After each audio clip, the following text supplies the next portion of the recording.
Hello everybody, today I'll be presenting on the topic IPO listing readiness and compliance. First let us understand what an IPO is.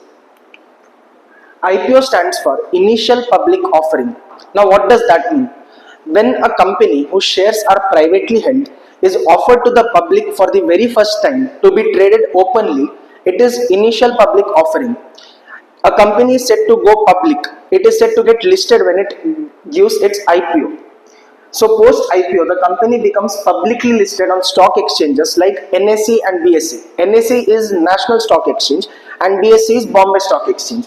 And the shares become tradable in the open market. That is, public can trade it openly. That is what an IPO means. Next, we'll understand what the general objectives of IPO is. The first is raising capital. Now, the basic objective could be just to raise capital for certain projects. For example, it wants to build a plant in Rajasthan. So, the IPO could be for that purpose, just raising capital, or it could also be for general purpose. Next is to provide exit to the existing investors. So, what happens is, there are some investors who are associated with the company from a very long term. They are investors at the natal stage of a company. So, they would want to get an exit. What does that mean? They would want to sell their stake. Why? So that they can make benefit out of their investment, take benefit out of their investment. So to provide an exit to the investors, IPO could be used. This could be in the form of offer for sale. Next, increase in market visibility. When a company goes into an IPO, it becomes publicly listed. So what does that mean?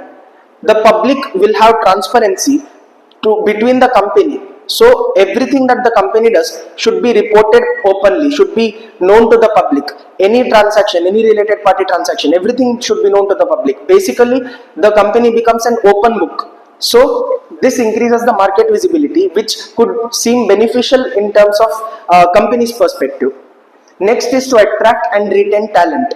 So what happens is, ESOPs are provided to the employees. So when a company gets listed, this ESOP provides a lot of benefit to the employees, and this helps them in retaining the talent. The employees feel that there is some stake of theirs in the company. So if they work harder, if they work better, the company is not just benefited, but they are also benefited because they are having the ESOPs, they are having shares of the company. Next is to enable strategic growth. This could be for some strategic purpose. For example, they feel that after getting listed, there will be a lot of inflows in the company. Their valuation might increase because of the tailwinds in the sector, etc. So it could be for some strategic growth purpose. Next, we'll understand the process of an IPO, but we won't deep dive into each and every step because each step is a different topic itself. So we'll get a comprehensive overview. Let us dive in. First is strategic IPO planning and feasibility. What does that mean? First, you need to understand whether IPO is feasible or not. What is it? It means if IPO is the best form of raising capital, because we all know there are other sources of finance as well. You could issue bonds, you could issue debentures, you could raise money through private loans, from private banks, from private investors, from big investors. It can be done. So you have to see whether going into an IPO will seem beneficial or not, whether the benefit is more than the cost involved or not. Only then IPO is needed. You should also have a high level eligibility check for listing. So about eligibility, we'll talk about it in some time. Next step is appointing IPO intermediaries. So an IPO is not just a company going to the stock exchange and getting its shares listed. There are a lot of people involved in between. Who are the people? They are intermediaries. Who are the intermediaries? They are merchant bankers. They are also called book running lead managers. Now what do? This entire process of getting listed, the shares being provided to the public, the subscription part, everything is handled by merchant bankers. So they are called book running lead managers. Next is legal advisors. There are a lot of laws involved. For example, SEBI, ICDR, LODR, etc. So all these compliances, the legal advisors will help. Statutory auditors. Now, as I told you, the company gets listed. That means it becomes open to the public. So a lot of compliances are required, not just legally, but also financially and with regards to tax compliance, etc. So statutory auditors are needed. Next, registrar to the issue. Registrars could be KFinTech, Linkin Time India. These are the registrars. It literally means noting down all the share registrations, to whom the shares are allotted, etc. But this is done digitally now. So Linkin Time India, KFinTech are the examples for this. Next, IR, PR and underwriters. IR stands for investor relation and PR stands for public relation.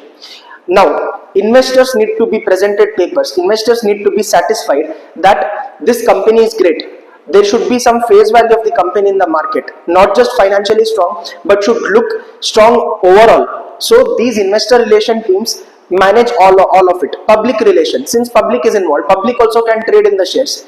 Yes, they are investors, but majorly they are retail investors, so they are public. So this public relations team also gets involved in the IPO. Underwriters. What is underwriting? We all know it. It is guaranteeing subscription to the shares in case the subscription is not complete. So underwriters are needed so that the IPO is successful. IPO is successful usually sometimes because of underwriters only, even if there is under subscription. Next, IPO eligibility evaluation. So for evaluating eligibility of IPO, SEBI ICBR regulation 2018, regulation 6 subsection 1 and regulation 6 subsection 2 you have to check. So how does this work? If you satisfy regulation 6 subsection 1, then fine, you can get into an IPO. In case you don't satisfy it, then there is 6 subsection 2. So that is the other way. Usually almost all companies can go into an IPO, like the big companies, somewhat big. SME IPOs are also there. We'll understand the eligibility check by diving deep into 6 subsection 1 and 6 subsection 2 directly. First is regulation 6 subsection 1. It states that the company's net tangible assets should be more than or equal to rupees 3 crores and not more than 50% should be monetary. In case it is more than 50%, in case monetary assets are more than 50% of the tangible assets, then for the excess part, that means if 55% is monetary, then for the extra 5%, firm commitment should be there. If you satisfy this condition, great. You have to satisfy other conditions as well. The next condition is average operating profit should be more than or equal to rupees 15 crores in the 3 preceding financial years. This is self-explanatory. The operating profit, if you average it, it should be more than or equal to rupees 15 crores and it should be more than or equal to 15 crores in the 3 preceding years. That is, if you get into an IPO in 24-25, then preceding 3 financial years, you have to have average operating profit of more than or equal to 15 crores. Net worth, same as previous case. In the last 3 preceding previous years, it should be more than or equal to rupees 1 crore. Now, this 4th point, it states that if there was name change of the company in the last 1 year, for example, you go into IPO this year, then in the last 1 year, was there any name change? For example, your company was renamed from Solar Industries Limited to Wind Energy Limited. What is it? You are changing, you are transitioning, you are telling the public that my company, which was Solar Industries, which as the name suggests was into solar, is transitioning to wind energy. That is why I am changing the name to Wind Energy Limited. So what SEBI says is, if you are changing your name in the last 1 year, then your revenue, at least 50% of it should be from the new name. So what could be the logic here? It means that maybe there are tailwinds in the water sector, in the water replenishment sector. There is a company in the solar sector. Now the solar sector company thinks, I'll change my name to say Water Replenishment Limited and I'll get the benefit of the name, the tailwind in the sector. You cannot do that. If you are changing your name, 50% or more should be from the new business that you are into, as per your name. The 50% or more revenue should be from the new name. In case you satisfy all 4 conditions there, you can get into an IPO. In case you don't satisfy any of the condition, any one of the condition also, then you have to come to 6 subsection 2. You can get into an IPO through 6 subsection 2. So 6 subsection 2 states that the issue is made through book building process. What is book building process? A price band is provided. Here a price is not fixed. There is a price band provided and the investors, the public, retail investors, QIBs, etc., they'll bid. It's almost like what you see in IPL. You raise the price of the share, but there is a limit provided. What is that limit? The price band. The price band thing will understand in some time. So you can keep in mind that book building process is bidding. You are bidding for the shares of the company to determine the price. So the issue should be a book building process. Next, 75%, at least 75% of it should be offered to QIBs. QIB stands for Qualified Institutional Buyers. Basically they are the big investors. For example, Morgan Stanley, BlackRock, some HDFC, AMCs, etc. So at least 75% of your issue should be to these QIBs. Next, in case you fail to allot the shares, in case subscription is not done or any issue is arising, then the application money has to be returned. So if you satisfy these three conditions, then you can get into an IPO. This is one of the reasons why I told you that getting into an IPO is somewhat easier for companies. Almost all companies can go into an IPO, but then feasibility check, etc. comes in place. Next, corporate restructuring and pre-IPO cleanup. Now, I told you that financials of the company should be good. Compliance part also should be great. It's not just that. The shareholding of the company should be good. The structure of the company should be great. The management should be good. Now, in market there is a sentiment. If promoter holding is high, it means there is high conviction in the company. That means the people who manage the company are ready to stake their money because they have faith in the company. So you have to restructure your company, the shareholding, etc. in such a way that it becomes very attractive to the market. The market should see some value in it. The demand should increase. You should be an IPO which is not just financially strong, but at the phase of it, the structure of the company is also strong, plus compliance is also strong, corporate governance is also strong. So it should be a complete package.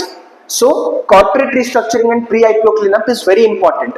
In pre-IPO cleanup, you can clear off all the related party transactions, related party loans, etc. In case it is something that can impact the market sentiments, impact the mindset of the investors, you can clear it off. Share allotments, if there are pending share allotments, etc., you can just get it done. So basically, restructure your company, and compliance part you have to look after. Clear off all the issues in your company. Next, preparation of restated financial statements. This is very important. Now, usually if the company's financials are as per accounting standard, then it has to follow Ind AS, because in case a company gets listed, there is no accounting standard for it. There is Ind AS, Indian accounting standard for it. It has to be followed. And specifically for a company going into an IPO, the last 3 financial years, the financial statements should be restated. What does restating mean? In case it was as per accounting standard, it has to be prepared again, restated again. The values must be computed again based on Indian accounting standard, Ind AS. 3 financial years plus stub period. What does stub period mean? In the year in which you are going into an IPO, there is a period. There is a period which is completed. You won't. If you get into an IPO at the very beginning, then fine. But usually there will be a period wherein from the last closing of your books till the time you are getting into an IPO, a certain period is done. For example, 2-3 months. So for that few months also you need to prepare your financial statements as per Ind AS. So last 3 years financial statements, 3 financial year financial statements plus stub period, the part period for which in the year in which you are getting into an IPO. For that period also you need to restate the financials. Comply with Ind AS, obviously, because Ind AS is what you have to follow in case you get listed compulsorily. Address audit qualifications, reconciliation, segment reporting, etc. Basically, audit must be done, all the disclosures must be done, compliance must be done. That is it.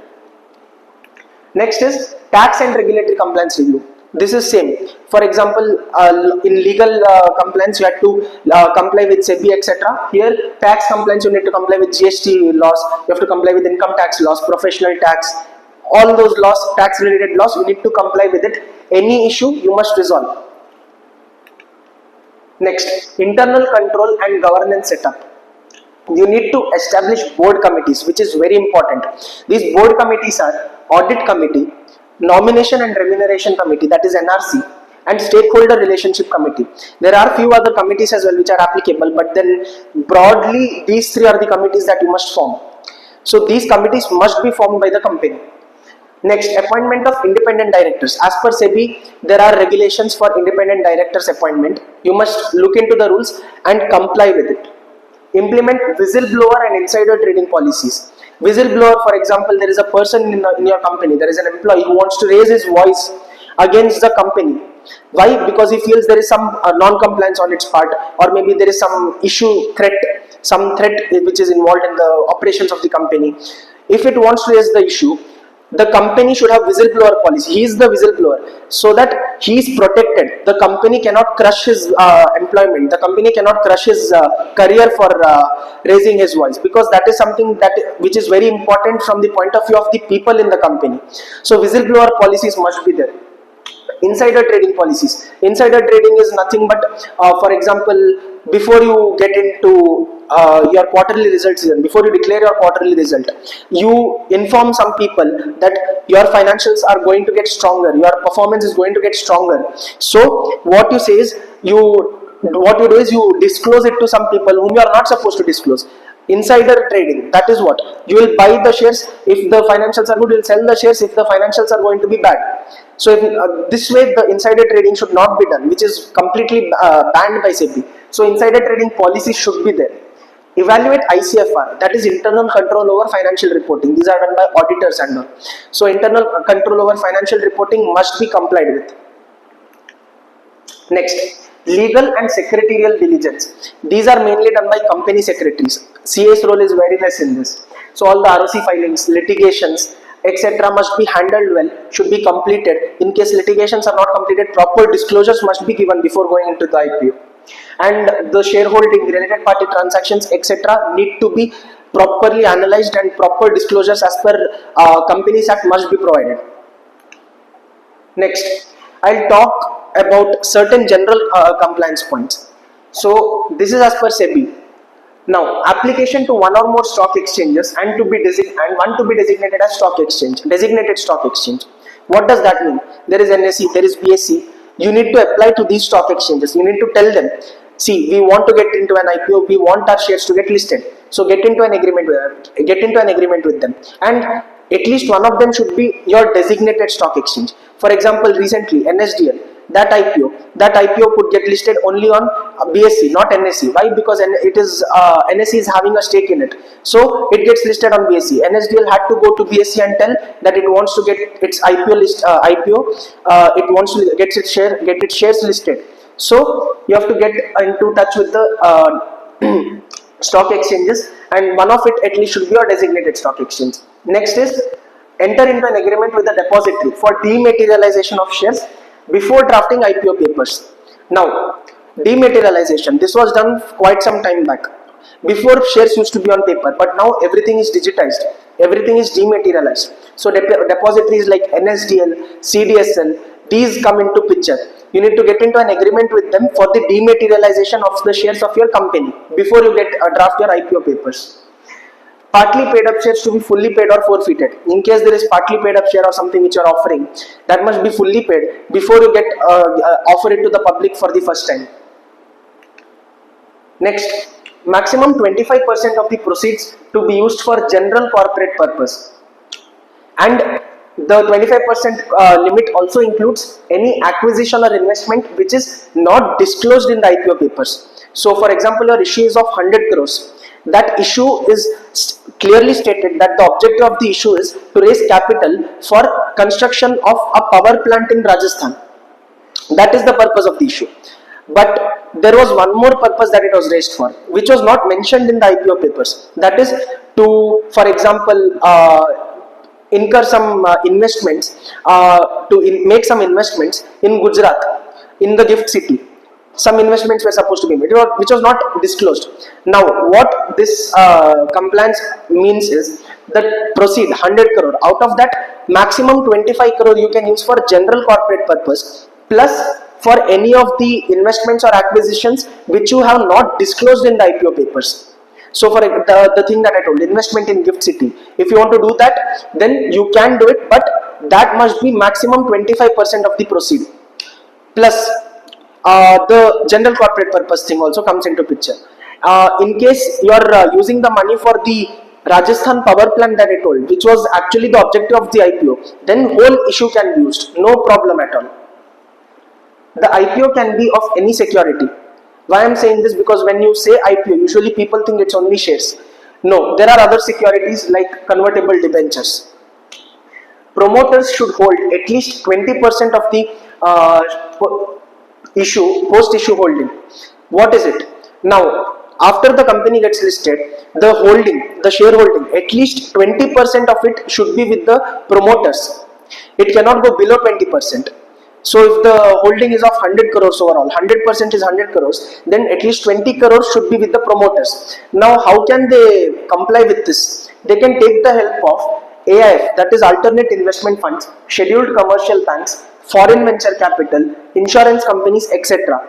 But only for 10%. So if you want to satisfy the limit of 20 crore, that is, when I took the example of 100 crore shareholding, 20 crore minimum should be with the promoters. Now out of this 20 crore, 10 crore can be held by such people, the AIFs, the scheduled commercial banks, etc.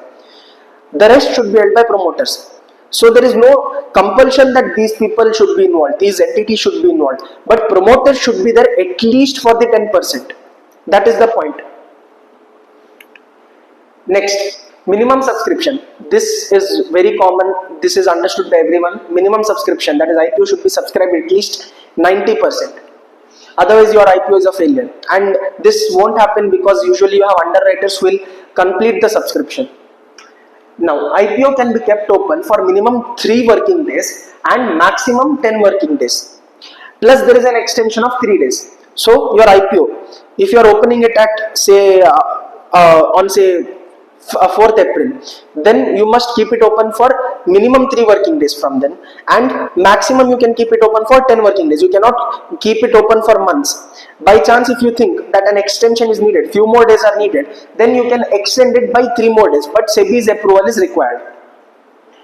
In case of book building issue, floor price should be set, plus based on the floor price you have to determine the price band. What is floor price? It is the price which the company says that okay, this is the price that we are telling, which we think is the value of the share. Based on this you can bid.